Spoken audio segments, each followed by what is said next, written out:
Hello fellow VL enthusiasts. It's been a long time since I've made a video, so it's about time I pull my finger out and start doing them again. So still been working on VLs behind the scenes, but nothing too crazy, just some maintenance type activities. But yeah, now I'm keen to get back into it. I've still been buying lots of parts and they're starting to pile up, doing things to the white car, doing things to the blue car. Yeah, it's time to get started and make some of this stuff happen. So today I'm going to install a capacitance discharge ignition system. So I've got this fast E-series CDI box and it comes with a coil, an E-series coil to go with it. Basically there's two types of ignition systems, so an inductive type coil system and capacitance discharge. So inductive type, it's more your basic kind of ignition system setup. Coil takes longer time to charge, and then obviously it has to discharge that energy down into the spark plugs and you get combustion. So the beauty of having a capacitance discharge ignition system is the capacitor is always charged by the battery, so when your coil needs to fire, there's always that power there, and obviously it throws out a lot more power than a normal induction system, or at least in this case the VL's normal induction system. So I'm still running factory Dizzy crank angle sensor. I've got a aftermarket coil, which is a Crane fireball coil, which is what Fast, the brand, used to be known as. So today I'm going to be upgrading back that coil and throwing in this CDI ignition system. So have I reached the limits yet of the factory ignition system? Probably not, but it's probably not that far away once I turn the boost up and do some more power upgrades. So I'm hearing you think to yourself, Dale, why don't you go into a coil and pack setup? Well, my computer actually has only 4 ignition outputs. I really need 6 to do it. Yeah, I could use 3 ignition channels and run it in wasted spark setup, but I'm not that keen to do that. So I'll wait till the day that I actually have a 6-channel ignition output computer in this car, and then I'll run coil and plug. But for now, I'm pretty keen to see the results by putting this CDI unit on the car with coil. Beauty about also running this setup is lower RPMs. It's going to fire multiple discharges, so it's really going to clean up idle, starting, throttle response and all that kind of stuff. And then for those high output conditions where you're running more boost, high combustion chambers and stuff like that, the spark is going to be a lot stronger. That means you can actually open up your plug gaps and you can actually get a better burn. So at the moment my plug gaps are gapped down to about 0.7. Problem with that is that lower RPM again. You're not getting a large spark there, and then you can have some drivability problems and stuff like that. So I'm keen, like I said, I'm keen to see the results. So basically here's your ignition box, and then the coil to suit. Comes with a wiring harness that plugs in with some weather pack connectors here. Also got some other weather pack connector and power cables for the coil, and some additional hardware and stuff like that. So should be fairly straightforward to hook up. So basically I'll be running a power wire straight off the battery. I'll need to ground this wire to a strong earth, so the chassis of the car. So my existing power cables that run my coil, so the power wire will connect into here, and the negative wire, which is actually the trigger out of the computer, will connect into here also. And then from this CDI box it'll then go to my coil, and then from a coil it'll go from here to the distributor, and Bob Girani, we should have a capacitance discharge system. Not really expecting any issues. It should be fairly straightforward, but I've said that before, and yeah, it's bit me on the ass, so we'll see what happens. So this box itself is pretty big. where am I going to mount this thing, because as you can see here in this engine bay, I got shit going on everywhere. I thought maybe removing this oil catch can I got down here and just slapping it on the side of the airbox, that'll be probably pretty good. Or also I might take the top of the airbox off, because I got a pod filter inside here, and I might put it down on the bottom of the airbox. That way it would be pretty cool, because it'll keep it pretty stealth, and I can just discreetly run my wires to where I need to go. So I might just try this option first. So I'll pull the lid off and see if there's enough room to put this box down there.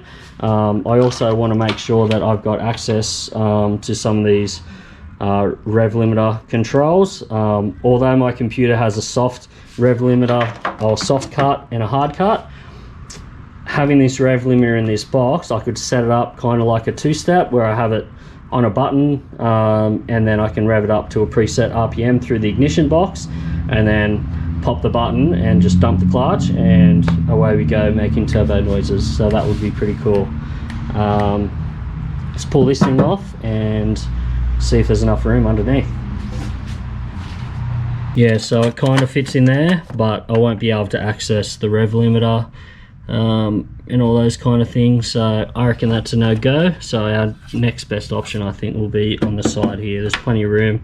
I'll just relocate my second catch can to somewhere else, and then that should be fine. And then I'll just be able to pull this airbox out. I need to pull it out anyway to take off the old coil, and I'm going to mount the coil, the new coil there, CDI box there, and then we'll route our wires wherever we need to. So that should be fine. Alright, so just before I pull this box out, that's kind of what we're going for, just on the side of the airbox there. So yeah, I'll just have to manage those wires and route them nicely to where I want to go, but that's probably the best I'm going to get it without doing anything too crazy. So it's tight between where the radiator rubber goes in, but I think it'll be fine, and that's kind of out of the way. And to be honest, it's also going to be a little bit stealth as it can be, but that's where we're going to put it. So let's get this box out and let's start mounting it. Alright, so I've got the CDI box mounted on the side, got the coil over here. Now I just need to start sorting out my wiring. So ground, got to run this to the battery cable, and then this goes to the coil, so it's going to be a super short run straight to the coil down here, and then red and white, oh yeah, red and white, they're going to plug into my existing coil wires. So one's going to be power and one's going to be the trigger, and then all the other wires that I don't use I'll have to tape up. So let's do that.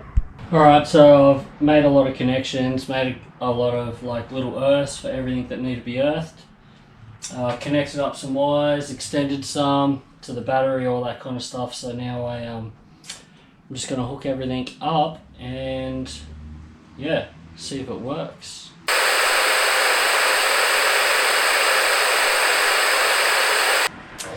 Alright, so I got up to the stage where I needed to try and start the car, and the car didn't start. So I'm pretty sure I jinxed myself, because I said at the start of making the video that this should be pretty straightforward. It actually wasn't. So turns out that the computer sends a 5-volt signal to the coil in the standard position to trigger. That coil also sends feedback to the computer to turn on things like fuel injection and stuff like that. So now the aftermarket coil is after the CDI box, and the normal 5-volt trigger goes into the CDI box before the coil. I'm not getting that feedback signal to the ECU to allow firstly fuel injection to turn on, and also that 5-volt signal isn't a high enough voltage to actually trigger the CDI. So some time's passed and I had to order another part, and MSD make this thing called a tack adapter. It's pretty heavy. It's like almost like a dummy coil, I guess. So basically this goes in line of the normal trigger wires that's going to go into the CDI. This is not only going to amplify that voltage into a trigger output that is high enough for the CDI unit to recognize, but it's also going to magically provide that feedback back to the ECU, so fuel injection and everything like that will turn on. Just 2 wires I've got to splice in, and then fingers crossed this thing fires up and works. Alright, so I just got this thing temp installed for now with all this spaghetti monster wiring, and let's fire it up and see if it works.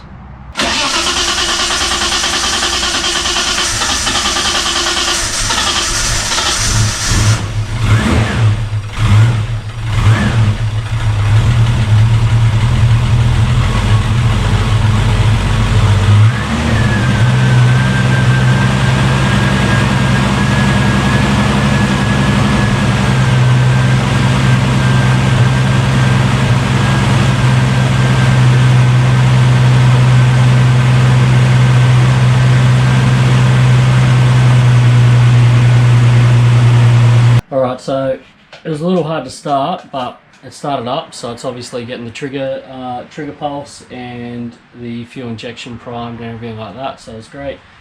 I reckon it'll probably be maybe my timing and stuff like that, so I've got like a CDI box in it now, so it'll be best to double check my timing, make sure that I resync the timing with the ECU and make sure that's all squared away, but starts and it runs. Yeah, so I'll figure out why it's hard to start and go from there, but pretty happy. I'm just going to tidy up some wiring and wrap and do all that kind of stuff before I finish off putting all the airbox and stuff like that together. So I reckon I'll check timing and all those kind of things tomorrow, and when I can make a bit more noise, and then hopefully I can get this thing squared away and sorted, and then take it for a nice test drive and see how the drivability is affected and stuff like that. Still haven't put fresh spark plugs in it, which I need to do, and obviously open up the gaps. Also, it's probably wise to put on a new rotor button and dizzy cap, so all that stuff in the ignition system is fresh and ready to go. So righto, I'll continue this probably tomorrow.